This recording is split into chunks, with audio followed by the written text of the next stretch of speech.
I never thought that a single conversation could change the entire course of my marriage. When my wife looked me in the eye and said, "We need to take a step back, I'm not ready for something serious," it felt like the ground was ripped from beneath my feet. We had built years of memories, dreams, and plans for the future. But in that one moment, everything seemed to crumble. I thought we were solid. I thought love was enough. But as I soon found out, sometimes the person you love isn't walking beside you, they're already walking away. Hey everyone, welcome back to another Reddit story that will tug at your heartstrings and make you question how well we ever really know the person we love. Today's story is about a man whose wife suddenly confessed that she wasn't ready for something serious after years of being together. What began as a normal relationship turned into a painful journey of realization, heartbreak, and eventually, self-discovery. So, grab a seat, because this one's going to be emotional. It started like any other day. The narrator, let's call him Ethan, came home from work, tired but content. He and his wife, Sarah, had been married for 3 years. Their relationship, in his eyes, was stable, filled with laughter, affection, and the kind of comfort that only comes when you truly know someone. They had rituals, Sunday morning coffee on the balcony, small notes in lunchboxes, and a playlist of songs they joked were theirs. People told them they were a good match. Friends envied how easily they fell into quiet evenings together. But little did he know, beneath that calm surface, something was quietly breaking. Sarah had grown distant over the past few months. She smiled less, avoided deep conversations, and often spent her evenings scrolling on her phone, lost in her own world. Ethan thought it was just stress or work burnout. He never suspected it was the beginning of the end. One night, as they sat at the dinner table, Sarah put down her fork, looked at him with teary eyes, and said, "Ethan, I think we need to take a step back. I'm not ready for something serious." Her words hit like a punch to the chest. Ethan froze, unsure if he'd heard her right. Not ready for something serious? They were married. They had exchanged vows, promised forever. How could she say she wasn't ready for something she already had? At first, he laughed nervously, thinking it was some kind of bad joke. But her expression stayed serious. "I mean it," she whispered. "I feel trapped. I need space to figure myself out." Ethan felt his heart drop. All the air in the room seemed to disappear. He asked her if he had done something wrong, if there was someone else, or if he had somehow failed her. But Sarah just shook her head and said, "It's not you, it's me." The classic line that never offers any real comfort.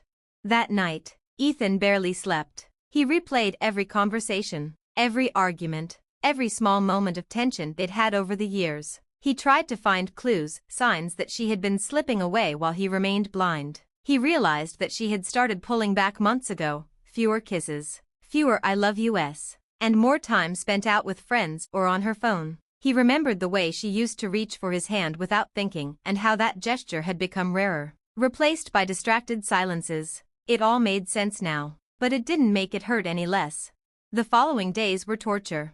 Sarah moved out temporarily, saying she needed space. Ethan lived alone in the apartment they once called home. Her toothbrush was still in the bathroom, her clothes still in the closet, but her absence screamed louder than her presence ever did. Little things, an empty mug, a scarf on a chair, felt like tiny accusations. He tried to respect her wishes, giving her the time she asked for, but deep down, he feared that space really meant goodbye.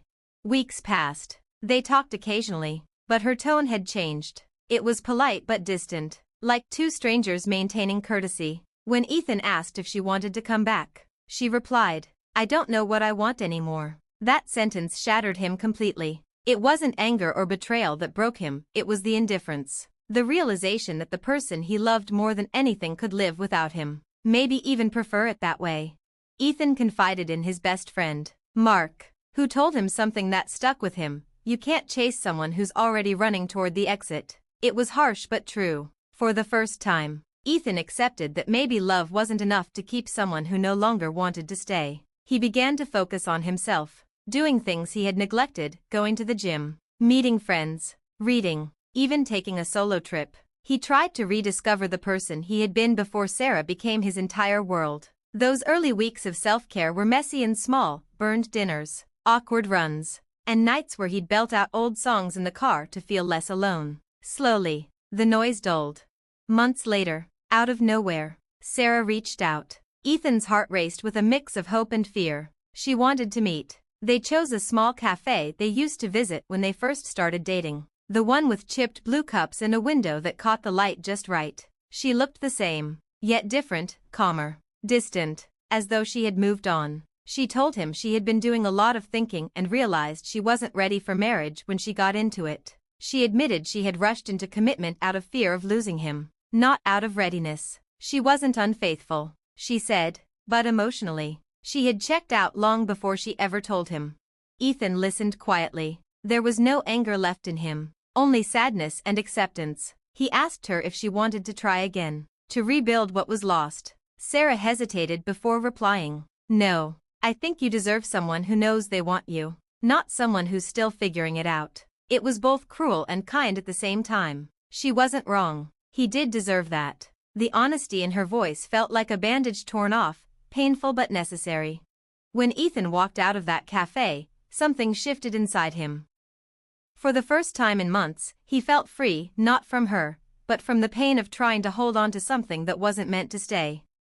He realized that sometimes, closure doesn't come from fixing things, it comes from letting them go. He cried on the walk home, not from despair but from the slow loosening of a knot that had wrapped itself around his chest. Over time, he learned to be okay on his own. The apartment that once felt empty began to feel peaceful. The silence that once haunted him became soothing. He started new hobbies, met new people, and little by little, the ache in his heart faded. Rebuilding was not linear. There were days when he stumbled back into old habits, checking her social media more than he should, imagining the life they might have had. He had nights when he replayed their happiest memories as if they were offenses. But there were also small victories. Laughter returned easier, mornings felt lighter, and he began to plan weekends without wondering if she would be there. He took a pottery class and discovered he liked making things with his hands. The clay was messy and imperfect, and somehow that was a comfort. He found solace in routine and joy in small, deliberate acts of care for himself. A year later, Ethan stumbled upon Sarah's social media. She looked happy, living in a new city, pursuing the art career she had always dreamed of. Instead of pain, he felt peace. He sent her a short message wishing her well, not to rekindle anything, but to close the chapter properly. She replied with gratitude, saying she hoped he was doing well too. That exchange was brief but honest, and it felt like a final, gentle nod to the life they had shared and the paths they were now on separately. His story on Reddit resonated with thousands who had gone through similar experiences. People flooded the comments with their own heartbreaks, their own moments of realization, and their own versions of "we need to take a step back." Some thanked him for sharing because it helped them understand they weren't alone in feeling abandoned by someone they loved. Others offered blunt truths he needed to hear, while strangers offered stories of rebuilding that spurred him on. Through those stories, Ethan found healing. He wasn't alone in his pain, and neither was anyone else reading it. In the end, Ethan realized that love isn't always about holding on. Sometimes it's about recognizing when it's time to let go, even if it hurts. It's about understanding that not everyone who walks into your life is meant to stay forever. Some people are lessons in disguise, reminders that your happiness should never depend on someone else's readiness to love you. He learned to carry the good memories without letting them weigh him down, to open his heart without expecting anything in return, and to value himself enough to wait for someone who chose him without hesitation. Sometimes, the end of one chapter is just the beginning of another. Ethan learned that the hard way, but in that pain, he found a strength he never knew he had. For anyone listening, his story is a reminder that you can survive losing someone who wasn't ready to love you the way you deserved. Because in the end, the right person won't need space to decide, they'll already know they're where they belong.